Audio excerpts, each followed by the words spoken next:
शंकर जी चले गए। कथा उस तोते को ही सुनवानी थी, बस पार्वती जी को तो निमित्त बनाया भगवान शंकर ने।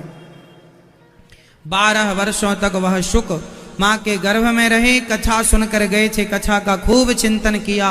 और 12 वर्ष बाद तत्रा भवद भगवान व्यास पुत्रो, बाहर आए सुखदेव भगवान तो मनुष्य के रूप में भगवान की तरह गया था तोता, आया इंसान, क्योंकि भगवान का चिंतन करते करते वह तोता भगवानमय हो गया, भगवान जैसे हो गए। आए हैं वही सुखदेव जी ने राजा परीक्षित को फिर भागवत सुनाई। ऐसे सुखदेव भगवान को बारंबार नमस्कार करते हैं। जन्म लेते ही चल पड़े।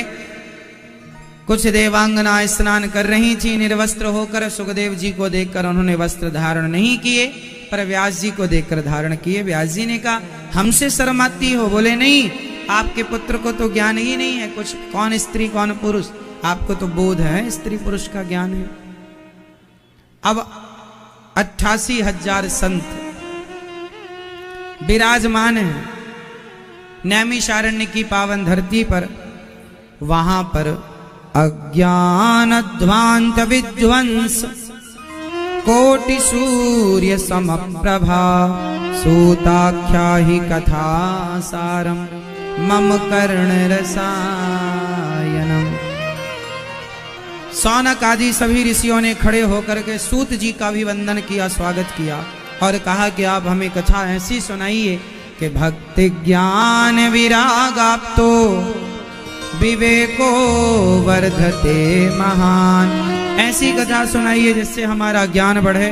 कथा क्या बढ़ाती है? ज्ञान, और भक्ति बढ़ाती है, कृष्ण की प्राप्ति करा दे, ऐसी कथा सुनाइए। सूत जी बोले प्रीति ही सौनक चित्ते ते यतो वच में विचारी चा। आपने ठीक सवाल किया है, इसलिए हम तुम्हें दिव्य कथा सुनाएंगे। काल व्याल मुखग्रास त्रास निर्णास हे तवे, श्रीमद् भागवतम शास्त्रम कलऊ कीरेण भासितम। जैसे काल रूपी सर्प ने कछ मेंढक को अपने मुख में दबा रखा है।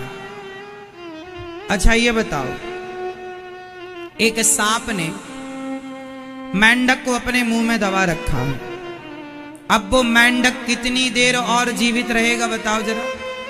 वो मेंढक कितनी देर सुरक्षित है?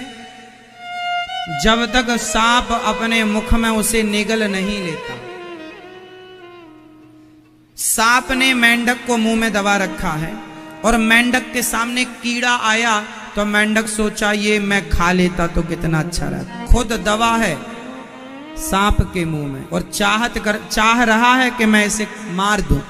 स्वयं मौत के मुंह में दवा है और चाहता है मैं इसे मार दूं। वो मेंढक कोई और नहीं है, मेरी माँ, आप, हम सब वो मेंढक हैं। हम और आप काल के गाल में दबे हुए हैं, काल के मुख में हम दबे हैं। आप भी काल के मुंह में दबे हैं, दबे हैं कि नहीं? काल रोज थोड़ी थोड़ी आप लोगों को खा रहा है। क्यों मेरी माँ? आपके काले काले बालों को कौन खा गया? आपके बालों के रंग को किसने खा लिया बताओ? काल ने, काल व्याल मुखग्रास, वो खा रहा है। जब आप बच्चे थे काले थे बाल, कितनी ताकत थी आपके अंदर। धीरे धीरे आपकी सारी ताकत कौन खा रहा है? बोलो जोर से मेरी माँ।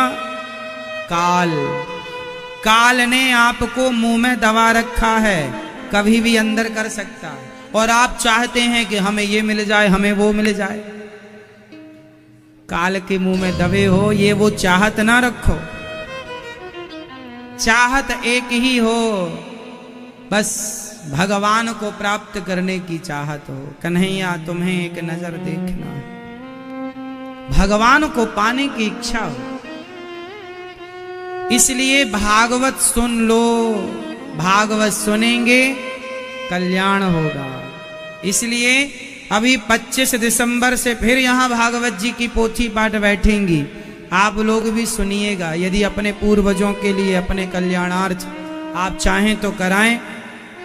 15 दिसंबर से जयपुर में कथा है।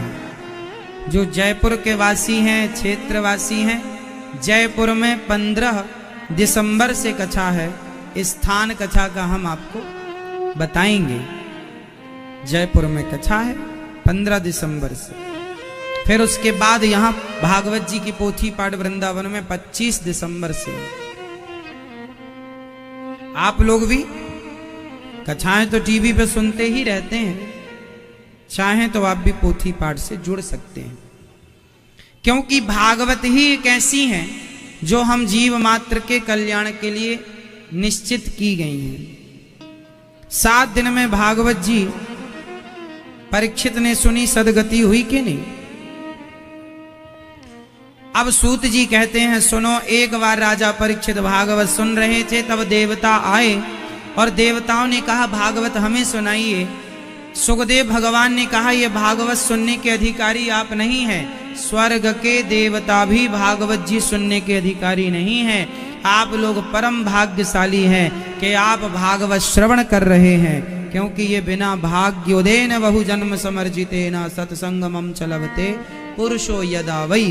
बिना भाग्य के भागवत नहीं मिलती। इंद्र आए, सुखम नत्वा वदन् सर्वे स्वकार्य कुशलाः सुराः। कहा एवं विनिमये जाते सुधाराज्ञा प्रपीयता। ये कथा हमें सुनाइए। तब सुखदेव भगवान ने कहा क्वा सुधा क्व कथा लोके क्व काचः क्व मणिर्महान्। आप स्वर्ग के अमृत को लाए हैं, पर स्वर्ग का अमृत भी कथा के आगे फीका है। स्वर्ग के अमृत को कोई पिए तो उसे स्वर्ग की प्राप्ति होती है, पर भागवतामृत को कोई पिए तो उसे भगवान की प्राप्ति होती है। अब आप बताओ कि भगवान श्रेष्ठ हैं या स्वर्ग श्रेष्ठ है? भगवान के आगे तो करोड़ों स्वर्ग फीके हैं, तो स्वर्ग जाके हम लोग क्या करेंगे? भगवान की कथा हमें भगवान में से मिलाती है। ये भागवत जी, एक बार इस भागवत जी को श्रवण करने के लिए देवता लालायित हुए। स्वर्ग में तराजू बांधी गई, भागवत जी के एक पलड़े पर भागवत जी को रखा गया स्वर्ग में, पर भागवत जी का पार स्वर्ग का सुख ना प्राप्त कर सका।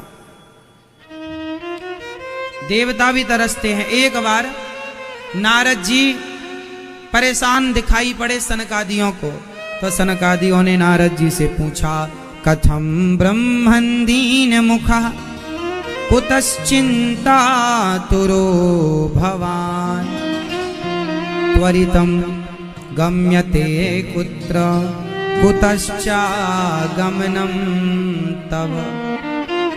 क्या हुआ, आप इतने परेशान क्यों हैं? नारद जी ने कहा क्या बताऊं, मैं सारे तीर्थों में गया शांति पाने। अहम तु पृथ्वीं यातो ज्ञात्वा सर्वोत्तमामिति। सारे तीर्थों में गया, पुष्करम चा प्रयागम चा काशीं गोदावरीं तथा। सारे तीर्थों में गया, पर ना पश्यम कुत्रमिच्छर्मः मनः संतोष कारकम। सब जगह गया, पर मुझे कहीं शांति नहीं मिली। मुझे कहीं क्या नहीं मिली? मेरी माँ शांति नहीं मिली। नारद जी बोले मैं सब जगह गया, पुष्कर प्रयाग काशी गोदावरी हर एक क्षेत्र, शांति नहीं। गृहस्थों के घर गया तो यहाँ शांति नहीं। सत्यम नास्ति तपः शौचम दया दानम न विद्यते। आज के युग में क्या नहीं है? सत्यम नास्ति। आज के युग में क्या नहीं है? जोर से मेरी मां, सत्य नहीं है। आज सत्य बोलने वाले कहीं कहीं कभी कभी मिलते हैं। आज सब परेशान हैं। आप चाहते हैं कि वो हमारे साथ हमसे झूठ ना बोले, लेकिन क्या आप सच बोलते हैं? आप सत्य बोला करो साहब, जान चली जाए तो चली जाए, सत्य ना जाना चाहिए। झूठा जीवन जीकर भी क्या फायदा? सत्य के लिए जियो और सत्य के लिए मरो। आज के युग में क्या नहीं है? सत्यम नास्ति तपः, ना कोई तपस्या, ना कोई तप बचा, ना सत्य बचा। आप लोग सत्य बोला करेंगे। आप में से कितने लोग सच बोलते हैं? हाथ उठाओ जो बोलते हैं। कभी कभी बोलते हो कि रोज बोलते हैं? आपने अपने जीवन में पूरी जिंदगी में कितनी बार सच बोला होगा? चलो ये बताओ, आपने अपने जीवन में ज्यादा सच बोला है या ज्यादा झूठ बोला है? आप बताओ, क्या बोला है आपने? हाँ? मतलब पूरे देश के सच्चे लोग यही हैं आज, सबने सच बोला है। अच्छा है, खुशी की बात है, होनी चाहिए। सत्य कम है खत्म हो गया ऐसा नहीं है, कम है। सत्यम नास्ति तपः शौचम। शौचम का मतलब है पवित्रता। ना आज सत्य बचा है, ना आज पवित्रता बची, ऐसा नारद जी कह रहे हैं, इसलिए दास भी कह रहा है। आप कितने लोग पवित्रता का ख्याल रखते हैं?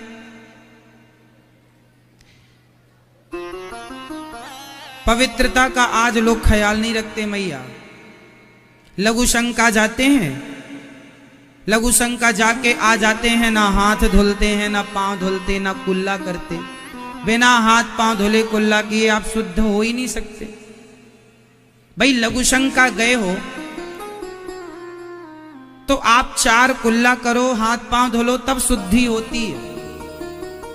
आपने लघु शंका जाकर हाथ पांव नहीं धुले तो आप अशुद्ध हैं। आप अशुद्ध हैं तो फिर नेगेटिविटी आएगी, नकारात्मक चीजें आपको पकड़ेंगी। शौच करने जाओ तो नहाना चाहिए। आप में से ऐसे कितने लोग हैं, चाहे आप दिन में 2 बार शौच करने जाएं या 3 बार जाएं, जितने भी बार जाएं आपको नहाना चाहिए। यही है पवित्रता। अभी और बताऊंगा, पर अभी आप में से कितने लोग हैं जो शौच के बाद स्नान करते हैं?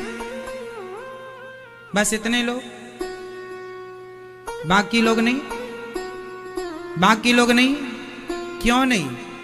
अब याद रखना, आप कहेंगे इससे क्या फर्क पड़ता है? साहब फर्क पड़ जाएगा, तब तुम्हारे को अक्ल आएगी।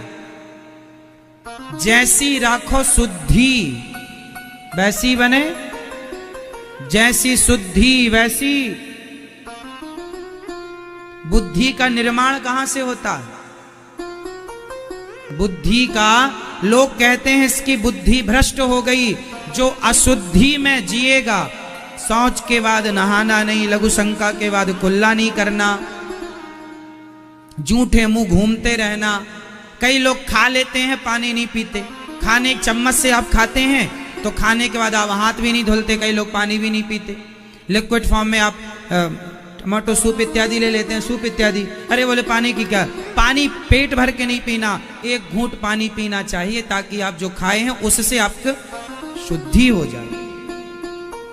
आचमन करना चाहिए। घूंट भर पानी, भोजन के बाद पेट भर पानी नहीं पीना चाहिए। भोजनांते विषमवारी, भोजन करने के 1 घंटे बाद पानी पीना चाहिए, पर भोजन के बाद थोड़ा सा पानी पीना चाहिए, जिससे आपकी शुद्धि हो जाए मुख की। तो लघु शंका के बाद कुल्ला, शौच के बाद स्नान और भोजन के बाद हाथ मुंह धुलना। इसके बिना शुद्ध, अब जैसी आपकी शुद्धि बिगड़ गई, बुद्धि बिगड़ गई। आज बच्चों की बुद्धि क्यों बिगड़ी है? नहाते ही नहीं, शौच के बाद नहाते ही नहीं। कितनी अच्छी बुद्धि होगी इनकी, कितनी अच्छी सोच होगी। अरे शुद्धि अच्छी है ना, तो बुद्धि बिगड़ नहीं सकती साहब। शुद्धि से निर्माण होता है। बड़े बुजुर्ग कोई मूर्ख नहीं थे जो कह गए कि जैसे राखो शुद्धि वैसी बने। इसलिए अभी तक नहीं करते थे, अब करना। लघु शंका के बाद क्या करेंगे? जोर से बोल दो। 4 कुल्ला। पांव में पानी, आपने मोजे पहन रखे हैं तो पानी के किंचे मार लीजिए, नहीं पहने तो पांव धुलिए, हाथ धुलिए, थोड़ा सा जल का छिड़काव अपने ऊपर श्रीमन्नारायण कहते हुए डाल लीजिए। थोड़ा सा पानी अपने ऊपर ऐसे श्रीमन्नारायण कहते छिड़काव कर लीजिए, जिससे आप शुद्ध हो जाते हैं। लघु शंका के बाद शौच करने गए हैं तो आप पूरा स्नान ना करें तो अर्ध स्नान तो करना ही चाहिए, हाँ या ना? बच्चों को सिखाओ, आप भी सीखो। ठंडी आ गई, कुछ लोग तो 2-2 दिन नहाते नहीं हैं। इन मूर्खों के, इन आलसियों के हाथ का कोई पानी भी पिएगा ना तो उसका आलस्य इसके अंदर भी प्रवेश कर जाएगा, क्योंकि उसके आलसी के हाथ का पानी पी लिया। पहले के लोग सबके हाथ का खाते नहीं थे, सबके हाथ का पानी नहीं पीते थे। इसका अर्थ ये नहीं कि कोई जातवाद का भेद था, नहीं जी, शुद्धि और अशुद्धि के कारण। क्योंकि देखो, मैं तो सवेरे नहाता हूं, लघु शंका जाता हूं, कुल्ला करता हूं, शौच जाता हूं, भोग लगाकर ठाकुर जी का भोग प्रसाद पाता हूं। अब जैसा आप 4-4 दिन नहाते नहीं है, फॉर एग्जाम्पल का कोई 4 दिन ना नहाए और मैंने यदि उसके हाथ से पानी ग्रहण कर लिया, उसके हाथ की रोटी ग्रहण कर ली, तो वो उसका संस्कार रोटी के द्वारा मेरे अंदर भी आएगा। क्योंकि आप जिसकी रोटी खाते हैं ना, सिर्फ रोटी नहीं खाते, जिसकी रोटी खाएंगे उसके विचार भी रोटी के द्वारा आपके अंदर जाएंगे। क्योंकि जैसा खाए अन्न वैसा रहे मन। यदि आपको विश्वास ना हो तो प्रैक्टिकल कर लेना। कोई चोर के घर जाकर भोजन करना, आप चोर के घर जाकर खाना, उसका चोर के घर रोटी खाओगे तो जितने दिन तक, जितने समय तक उसकी रोटी आपके पेट में होगी ना, उतनी देर तक आपको चोरी करने का मन होगा। हम भी चुरा लें कुछ, हम भी चुरा लें, हम भी चुरा लें। क्योंकि उसकी रोटी आपके पेट में। किसकी रोटी? चोर की। इसलिए पहले के लोग सबके हाथ की रोटी नहीं खाते थे, जातवाद से किसी का लेना देना नहीं था। तुम्हारी, हमारे यहाँ तो रैदास भक्त की यहाँ भी रोटी खाई, ब्राह्मणों ने खाई है, भगवान ने खाई है। रैदास, यदि भक्त के यहाँ रोटी खाओगे तो उसकी भक्ति आपके अंदर रोटी के द्वारा प्रवेश कर जाएगी। और किसी चोर के घर खाओगे, आपके अंदर चोरी के संस्कार जाग जाएंगे। इसलिए जैसा खाए अन्न वैसा रहे।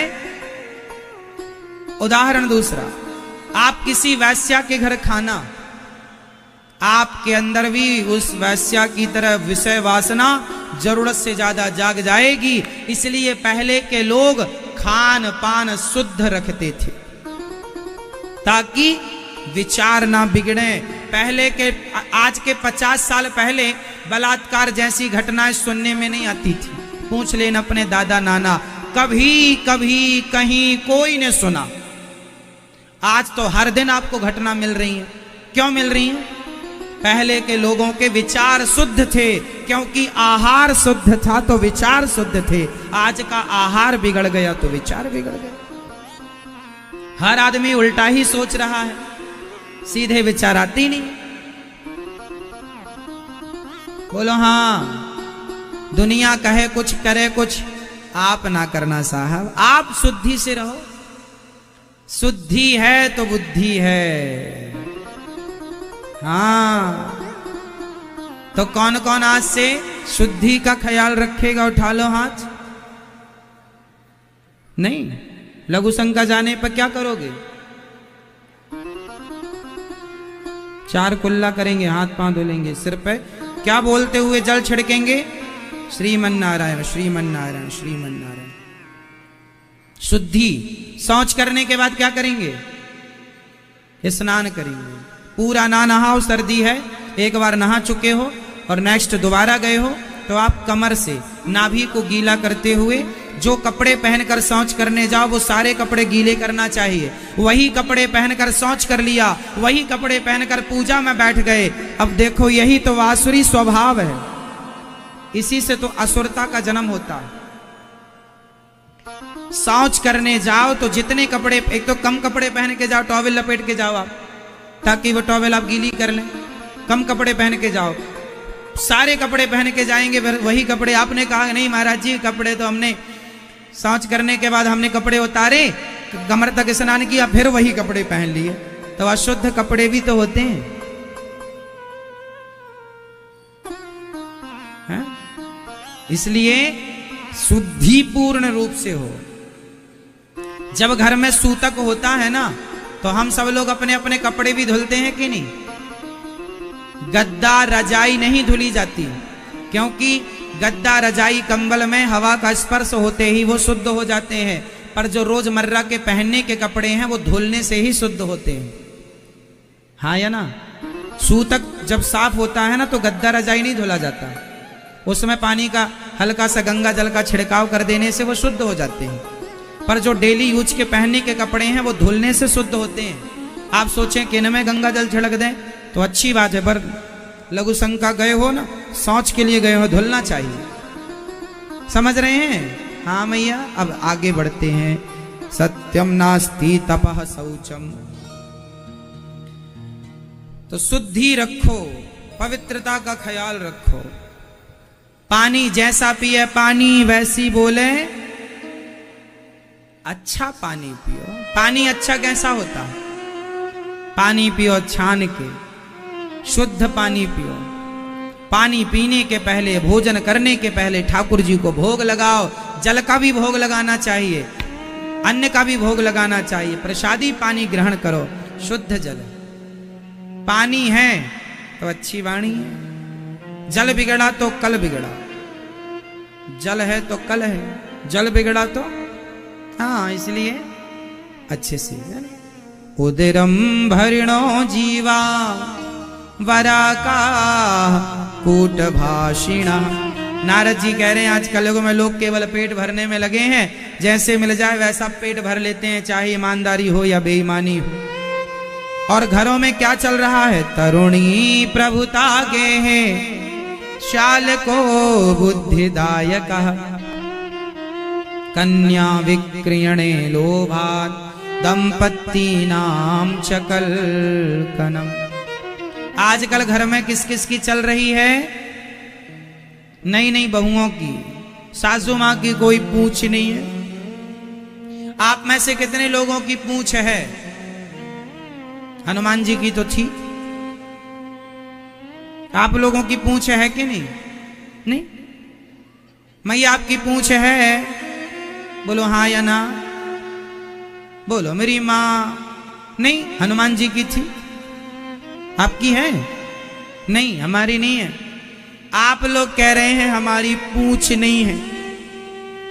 और घर में सबसे ज्यादा झगड़ा इसी बात का होता है, हमें पूछा नहीं, हमें किसी ने नहीं पूछा, हमें बैठने को भी नहीं पूछा। झगड़ा किस बात का है? पूछ का। और आप कह रहे हैं हमारी पूछ नहीं है। आप लोगों की सबसे बड़ी पूछ है, हनुमान जी से बड़ी पूछ आपकी है, और आपका तो झगड़ा ही पूछ का। एक सज्जन बोले हमारी तो दिल्ली तक पूछ है, कहीं भी पूछ लो। लो, इतनी बड़ी पूछ। इसलिए हनुमान जी ने अपनी पूछ में आग लगवा दी, ना रहेगा बांस, ना रहेगा बांस। हनुमान जी ने अपने क्या लगा दी? नो रूट नो फ्रूट, आग लगा दी। बांस मीन्स पूंछ में आग लगा दी कि ना पूंछ रहेगी ना। इसलिए आप लोग भी जितने जल्दी होए, आप लोग भी अपनी अपनी पूंछ में आग लगाओ।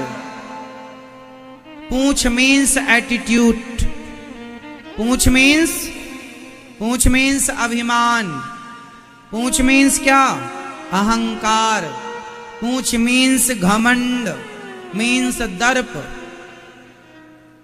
अपने अभिमान की पूंछ में जितने जल्दी होए आग लगा दो मेरी माँ। यदि पूंछ में आग नहीं लगेगी तो आपकी लंका में आग लग जाएगी। इसलिए अपने घमंड की पूंछ में आग लगा दो। और पूंछ हमारी नहीं, हम तो भगवान की पूंछ से जाने जाते हैं, हमारी कोई पूंछ नहीं। हनुमान जी ने आग लगा दी। अभिमान मिटाओ। तो आप लोगों का झगड़ा किस बात का होता? सास क्या कहती रहती है? हमारी बहू ने तो हमें पूछा ही नहीं। अब बताओ, सास की पूंछ है कि नहीं है? झगड़ा किस बात का है? पूंछ का। और आप कहते हैं हम महाराज जी कोई पूंछ नहीं है हमारी। आप लोगों की, हनुमान जी की पूंछ ओपन थी, दिखती थी। आपकी है पर दिखती नहीं है। और याद रखना, सिर में चोट लग जाए और खून आ जाए तो समझ लेना ठीक है,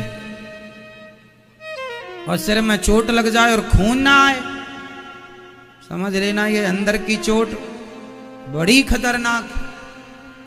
तो हनुमान जी की पूंछ तो दिख रही थी, बाहर थी, वो ज्यादा खतरनाक नहीं। आप लोगों की तो अंदर घुसी पड़ी है पूंछ सबकी। ज्यादा खतरनाक आप लोगों की पूंछ है। झगड़ा आप लोगों का इसी बात का होता है। इसलिए अपने अभिमान की पूंछ में आग लगा करके और निष्कपट होकर भगवान के हो जाओ। इसलिए हनुमान जी ने पूंछ में आग लगा दी। नारद जी वृंदावन आए। यहाँ एक कन्या उदास बैठी थी। नारद जी ने कहा, को भगवान आप कौन हैं? महाराज हमारा नाम भक्ति है। इमऊ में तनयऊ मतऊ, ये हमारे पुत्र, ज्ञान वैराग्य नाम मानो, ये हमारे ज्ञान वैराग्य पुत्र हैं। सारे तीर्थों में गई, हम कहीं भी जाएं पर कहीं हमें शांति नहीं मिली। हम सब जगह गए, हमें कहीं शांति नहीं। नारद जी ने कहा, चिंता ना करो, वृथा खेद यसे बाले हो, चिंता तुरा कथम, चिंता ना करो, भगवान की शरण में जाओ, भगवान आपकी रक्षा करेंगे। खूब प्रेम से भक्ति महारानी। नारद जी ने वेद वेदांत घोषिष्ठा गीता पाठिर महु महु खूब मुहुर मुहु खूब सुनाया और ज्ञान वैराग्य का दुख दूर नहीं हुआ। तब नारद जी को आकाशवाणी हुई, कहा भागवत सुनवाओ तब दुख दूर होगा। भक्ति ज्ञान वैराग्य भी जब तक भागवत नहीं सुने तब तक उनका दुख दूर नहीं हुआ। बिना भागवत सुने किसी का दुख दूर हो ही नहीं सकता। इस दुनिया में जितने दुखिया लोग हैं, दुखी लोग हैं, यदि वो अपना दुख से छुटकारा चाहते हैं तो भागवत सुने तो ही छुटकारा होगा, वरना कोई उपाय नहीं। आप कुछ भी कर लो। मिलता है सच्चा सुख केवल भगवान तुम्हारे चरण। भगवान में जो आनंद है कहीं नहीं। अब नारद जी ने खूब भागवत किससे सुने? सनकादि मिल गए। सनकादियों ने कहा भागवत सुनो। महाराज हमने तो वेद वेदांत सुनाया, दुख दूर नहीं हुआ, भागवत से क्या होगा? बोले जो वेद वेदांत से नहीं होता वो भागवत जी से होता। भागवत जी से क्या होता? भागवत जी सुनने से, देखो दूध में से ही घी निकलता है। दूध का दही, दही का मंथन, मक्खन पकाओ घी। जो काम घी कर सकता है क्या वो काम दूध कर सकता है? नहीं। घी में ज्यादा शक्ति होती है दूध की अपेक्षा, जबकि घी कहां से निकलता है? दूध से। उसी तरह वेद पुराणों से भागवत जी निकली हैं। जो शक्ति भागवत जी में है सदगति करने की, वो शक्ति, वो बल किसी में नहीं है। इसलिए सर्व वेदेतिहासानाम सारम सारम समुद्रतम। भागवत श्रवण करने के बाद फिर कुछ सुनना शेष नहीं रह जाता। अब नारद जी को सनकादियों ने कहा चलो भागवत सुनाते हैं। हरिद्वार की पावन धरती पर गए और कथा सदा सेव्या श्रीमद् भागवती कथा। भागवत कितनी बार सुननी चाहिए? राम राम रटते रहो जब तक घट में प्राण, कभी तो दीन दयाल के भनक पड़ेगी कान। भगवान की कथाएं नित्य सुनो। कब तक सुने? जब तक प्राण है। और भागवत जी की महिमा व सुनी। भक्ति महारानी हरिद्वार की पावन धरा पर ताता थैया करके नाचने लगी। महाराज मुझे बैठने की जगह बताओ। संतों ने कहा ये भक्त जो बैठे हैं इनके मन मंदिर में जाकर बैठ जाओ। भक्तों के हृदय में जाकर भक्ति महारानी बैठ गई। जो कथा सुनने वाले भक्त होते हैं उनके हृदय में भक्ति का वास होता है। अब एक सवाल खड़ा हुआ है, नारद जी ने सवाल किया सनकादियों से, महाराज कोई पुण्यात्मा व्यक्ति भागवत सुन के तर जाए तो आश्चर्य नहीं, कोई पापी व्यक्ति भागवत सुन के तर जाए तो आश्चर्य नहीं, जिसने जीवन भर पाप किया है क्या ऐसा व्यक्ति भागवत सुन के तरेगा? बोले हाँ। कोई तरह कहानी सुनाई, सत्य घटना सुनाई। एक तुंगभद्रा नदी के किनारे एक गांव था, तुंगभद्रा तटे पूर्वम। कितना भी बड़ा पापी हो, ये माने वह पाप कृतस्तु सर्वदा, सदा दुराचाररता विमार्गिगाः, क्रोधाग्निदग्धः कुटिलाश्च कामिनः, सप्ताह यज्ञेन कलौ पुनन्ति ते। कितना भी बड़ा पापी हो भागवत से तर जाएगा। तुंगभद्रा नदी के किनारे एक गांव था जिसमें एक पंडित जी रहते थे, आत्मदेव उनका नाम था। उनके पास सब कुछ था, एक पुत्र की कमी थी। पुत्र, अच्छा आप लोगों के पास कितना भी कुछ हो जाए पर सब कुछ होने पर भी कोई ना कोई कमी तो बनी ही रहती। क्या आप में से कोई परिपूर्ण हो गया? सारी इच्छाएं समाप्त हो गई? खेल इच्छाओं का ही तो है।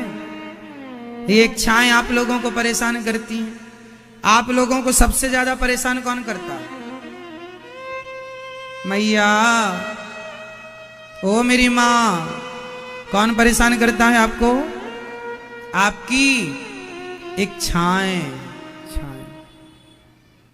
धन पाने की इच्छा, मेरा पति मेरी बात माने ये इच्छा, मेरी पत्नी मेरे कहने से चले ये इच्छा, मेरा घर बन जाए ये इच्छा, मेरी गाड़ी बन जाए ये इच्छा, गाड़ी आ जाए, मुझे ये जमीन जायदाद मिल जाए। एक इच्छा पूरी होती है कि दूसरी जन्म ले लेती है।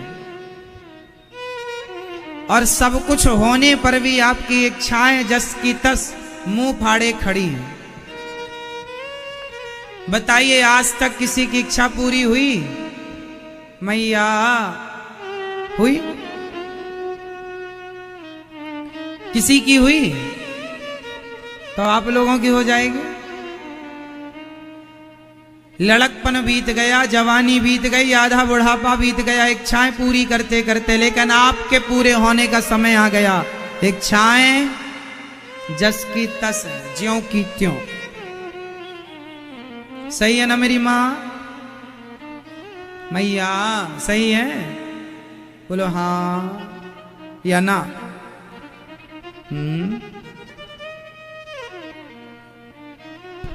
या गोल गोल? हाँ? इसलिए इच्छाओं का अंत करना ही पड़ेगा, वरना वो आपका अंत कर देगी। अब ऐसी जंग में हम लोग खड़े हैं, या मरो या मारो, या मरो या इच्छाएं हमें मार डालेंगी, या आप उन्हें मार दो। जिन्होंने अपनी इच्छाएं मार दी वो विवेकानंद हो गए। जिन्होंने इच्छाएं मार दी वो ध्रुव और प्रहलाद, मीरा, रसखान, रैदास, नामदेव हो गए। और जिनने इच्छाओं को नहीं मारा वो किस मिट्टी में दफन हो गए साहब, पता ही नहीं चला। कौन जानता है? बताओ, इस माटी में कितने दफन हो गए, कितनों को आप जानते हैं? उन्हीं को जानते हैं जिन्होंने अपनी इच्छाओं के पीछे ना भागकर भगवान के पीछे जो भागे हैं, उन्हें लोग जानते हैं। और इच्छाओं की पूर्ति करते करते भाग गए, कौन जानता है? इसलिए इच्छाओं को त्यागो। आत्मदेव जी रो रहे हैं बेटा हो जाता। आपको भी बेटे की इच्छा है। बेटा हो गया तो बेटी की इच्छा, या बेटी हो गई तो बेटे की इच्छा, नहीं हुआ तो इच्छा। जिनको बेटा मिल जाता है वो भी रोते हैं, और जिनको बेटा नहीं मिलता वह भी रोते हैं। इसलिए ना बेटे की इच्छा रखो ना बेटी की। भगवान की इच्छा में अपनी इच्छा मिला लोगे ना तो आप जैसा इस धरती पे कोई सुखी हो नहीं सकता कि जैसे रखे राम जी रहना। तुम दो तो ठीक, ना दो तो ठीक। तेरे फूलों से भी प्यार और तेरे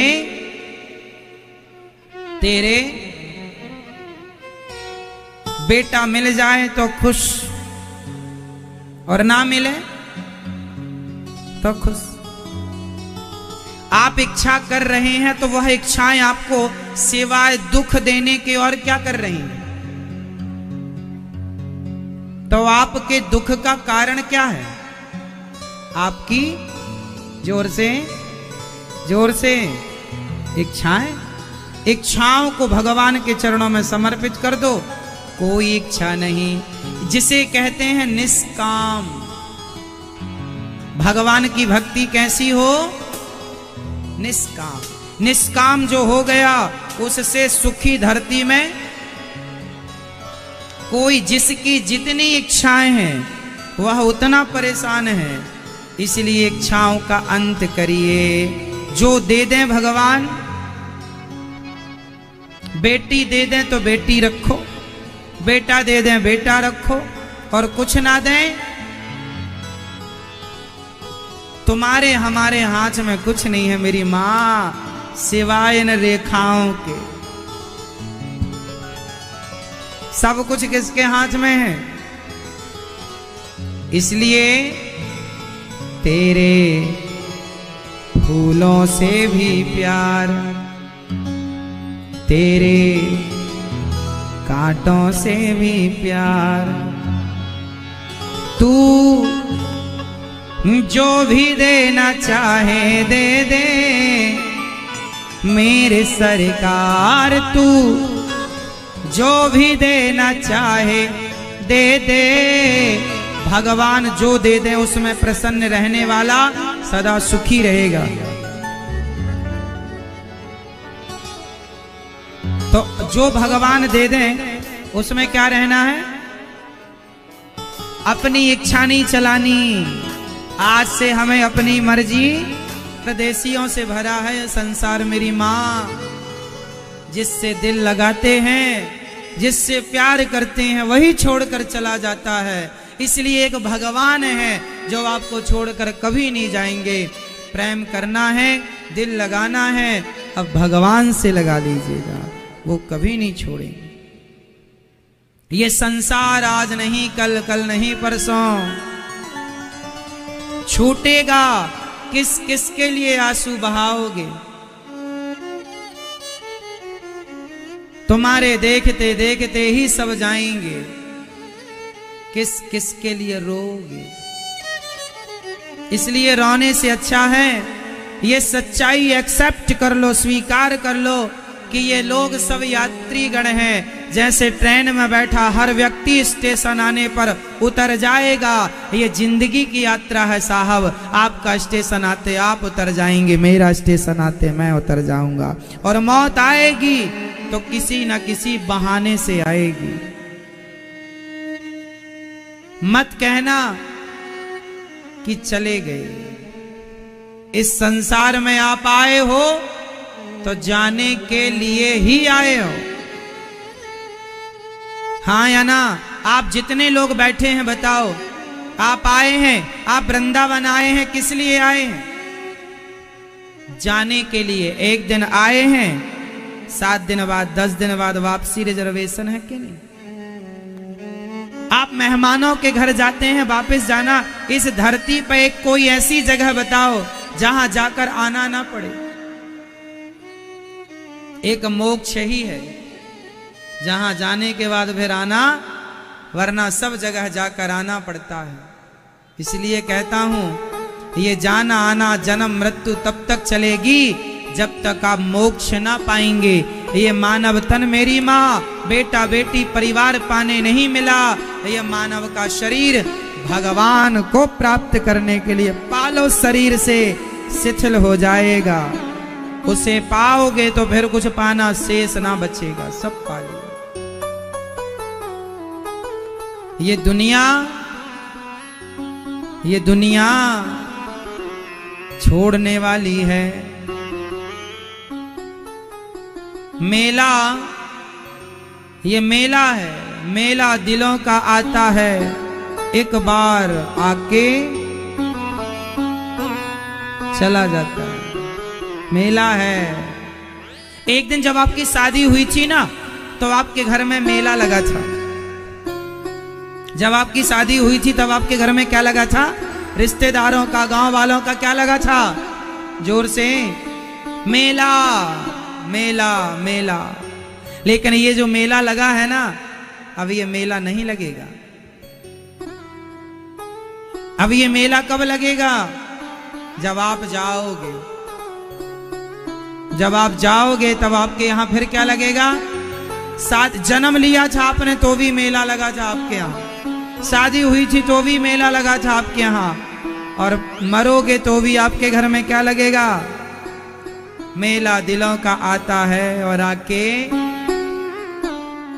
ये सच्चाई है। इसलिए संसार अपना कभी था ही नहीं, गलती मेरी है, गलती आपकी है जो आपने इसे अपना मान लिया था। बेटा आपका था ही नहीं, गलती आपकी थी जो आपने मान लिया। परिवार आपका था ही नहीं, गलती आपने की जो मान लिया। क्यों मान लिया? यदि बेटे को अपना मान लिया, परिवार को अपना मान लिया, तो भगवान को अपना क्यों नहीं मानते?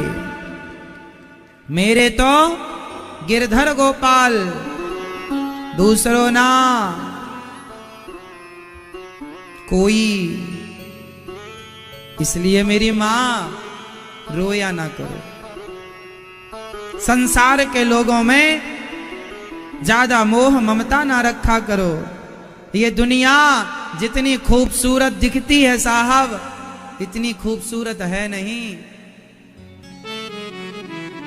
सारी जिंदगी आदमी भ्रम में जीता है।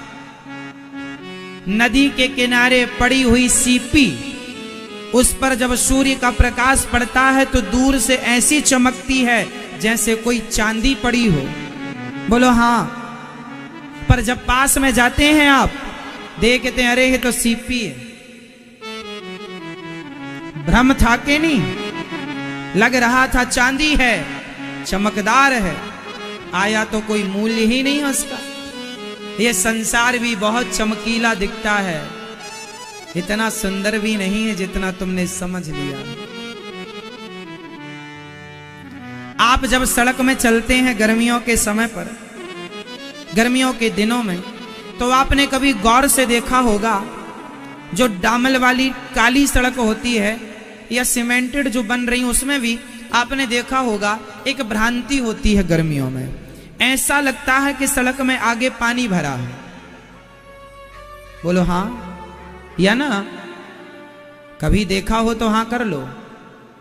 कभी कभी सड़क में ऐसा लगता है कि आगे जब गर्मी हो, धूप पड़ रही हो, तो ऐसा लगता है कि आगे पानी भरा है। आप जाकर देखते हैं वहां पानी जैसा दिखता है साहब, पानी नहीं। इसे कहते हैं भ्रांति, मृग मारीचिका कहते हैं, इसे भ्रांति कहते हैं, इसे भ्रम कहते हैं। भ्रम, पानी नहीं था पर पानी का भ्रम पैदा हो रहा था। संसार में सुख नहीं है, केवल सुख का भ्रम है। उस भ्रम को तुमने असली मान लिया, हम क्या करें? उस सुख को आपने असली मान लिया और रोने लग गए, अब हम उसका क्या करें? क्यों? संसार में सुख है। यदि सुख है तो सबको रोना क्यों पड़ता है? इसलिए सुख नहीं, केवल सुख की, बोलो, केवल सुख की क्या है? भ्रांति मीन्स भ्रम है। जैसे पानी है नहीं सड़क में पर पानी का भ्रम है, सुख है नहीं पर सुख का। आप सारी जिंदगी मैं दौलतमंद हूं, दौलत वाला हूं, ये है मेरे पास, ये है वो है, सब कुछ हो, फिर भी आप सुखी नहीं हो सकते, क्योंकि सुख दौलत से मिलता तो दौलत वाले सुखी हो गए होते हैं। धन यदि स्त्री से मिलता, सुख यदि स्त्री से मिलता, तो स्त्री पाने वाले सुखी हो गए होते, 2-2, 4-4, 10-10 विवाह करने वाले सुखी हो गए होते। इसलिए सुख नहीं, सुख की भ्रांति में आप जी रहे हैं। सुख कहाँ है? मिलता है सच्चा सुख केवल भगवान तुम्हारे चरणों में। केवल भगवान की शरण में सुख है।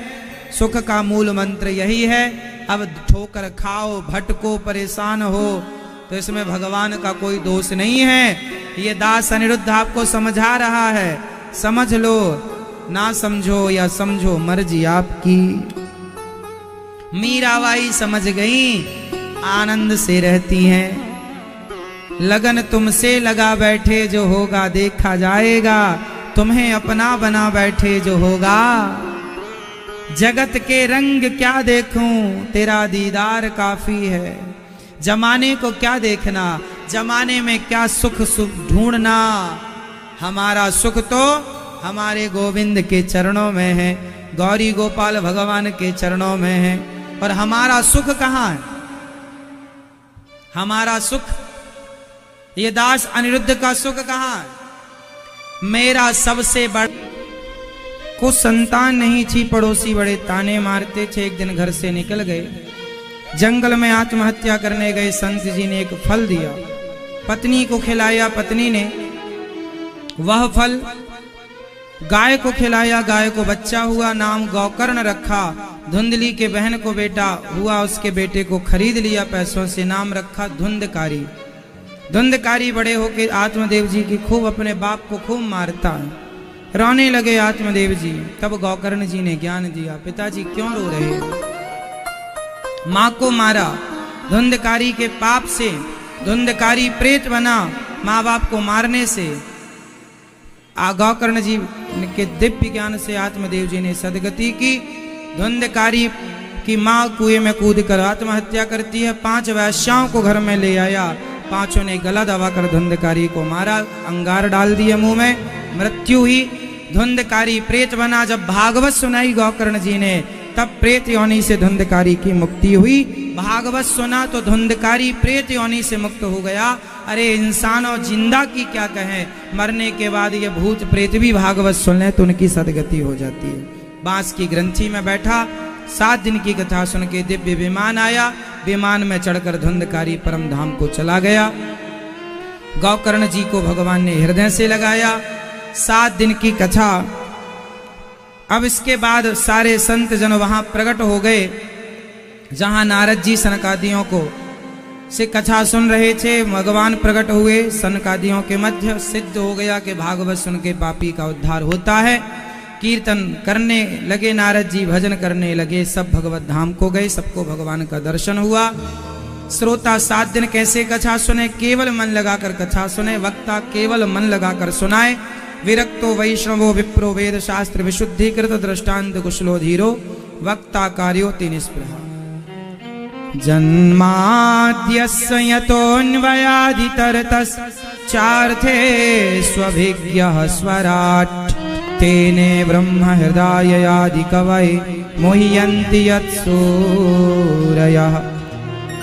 तेजो वारिमृदां यथा विनिमयो यत्र त्रिसर्गो मृषा धाम्ना स्वेन सदा निरस्तकुहकं सत्यं परं धीमहि। जो परमात्मा सृष्टि उत्पन्न पालन संहार करने वाले हैं, ऐसे भगवान को सत्य स्वरूप जानकर हम उन्हें बारंबार नमस्कार करते हैं। बोलिए भागवत भगवान की। आगे की चर्चा कल सुनाएंगे। आप अपना मोबाइल पर्स संभाल के रखिएगा, सावधान रहिएगा, चोरों से बहुत एक्टिव हैं चोर। श्रीमन्नारायण चरणौ शरणं प्रपद्ये। श्रीमते नारायणाय नमः। हरि ओम। ओम चंद्रमा मनसोर्जात चक्षुः सूर्यो वजायत श्रोत्रात् वायुश्च प्राणश्च मुखा जगन्निर्जाय। आज पूज्य श्री अनिरुद्धाचार्य जी महाराज ने हम सभी लोगों को बहुत ही उत्तम एवं शिक्षाप्रद कथा सुनाई है। आशा करता हूँ कि इस शिक्षाप्रद कथा से हम सभी लोग कुछ न कुछ शिक्षा अवश्य ग्रहण करेंगे और अपने जीवन को सुखी और सात्विक बनाने का प्रयास करेंगे। मित्रों, अगर आपको यह शिक्षाप्रद कथा पसंद आई हो तो वीडियो को लाइक करें और अधिक से अधिक लोगों को शेयर भी करें, जिससे और भी लोग महाराज जी की इस शिक्षाप्रद कथा से शिक्षा लेकर अपने जीवन को सुखी बना सकें। मित्रों, अगर आपने अभी तक हमारे चैनल को सब्सक्राइब नहीं किया है तो हमारे चैनल को तुरंत सब्सक्राइब भी कर लें, जिससे आपको नोटिफिकेशन के माध्यम से महाराज जी के शिक्षाप्रद कथा तुरंत प्राप्त हो सकें। मित्रों, तो कल फिर किसी शिक्षाप्रद कथा के साथ आप लोगों के समक्ष प्रस्तुत होंगे। तब तक के लिए जय श्री राधे।